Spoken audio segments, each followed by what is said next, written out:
I'm just a producer and I just make what I feel.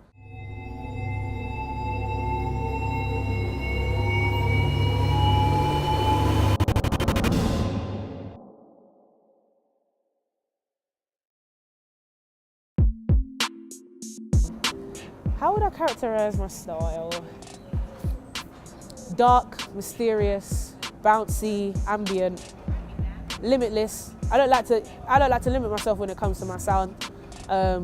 So that's why I speak very strongly about not being called a grime producer, because I don't even have that many grime instrumentals in my catalogue. That's the thing. So being called a grime producer is just crazy sometimes. I'm just a producer and I just make what I feel.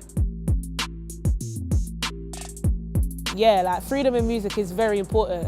It's the most important thing for me.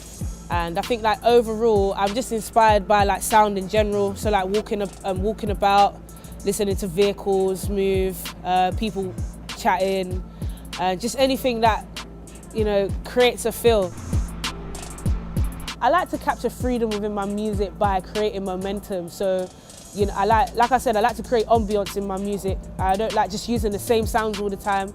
Obviously, as a producer, there are going to be go-to sounds which you enjoy using, and certain techniques where it will, it's going to be heard in every track you make. But actually making sure that you create that freedom and that space in the music, you have to pay attention to detail, and it's quite meticulous at times. So whether there's an artist on the track or not, I like the idea of the instrumental itself taking you on a journey.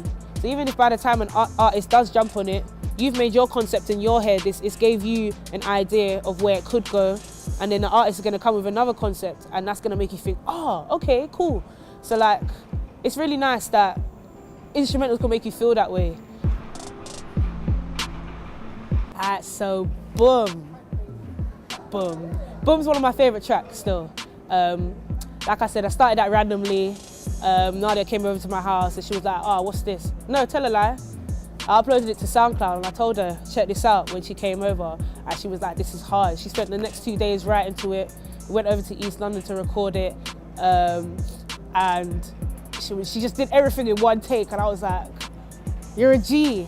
But off the back of that, because the whole grime genre took a huge leap, it marketed Nadia and myself as a grime producer, and that's not what it is. We need to eradicate this whole thing of grime being that buzzword, because there's hip hop, there's rap, there's trap, there's everything else. Like, if you're gonna listen closely and understand sonically what the genre is, just name it for what it is, or don't name it at all.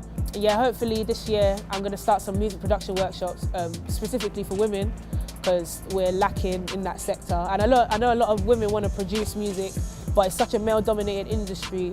And even when you do get in the studio with a male, sometimes there can be some discomfort because there might just be like hidden advances, and no one really wants that. So at least women having the knowledge to go in the studio and know what they're talking about, it can kind of just diffuse the fact that men come in here and they're dominating the whole sector, so they can just come in here, do their job and go, instead of being in a situation where they don't know what they're talking about and they have to wait for my man to say everything, and then it becomes uncomfortable to certain extents. Like, I've just heard so many situations where it just gets so mad, and it's like all she wanted to do was make a rhythm. Like, why did you have to do this? But yeah, starting workshops. I'm working on a project with Google and YouTube, along with Nadia as well. It's called Trapunzel. Hopefully release my first project this year. Debating whether it's gonna be a mixtape or an EP.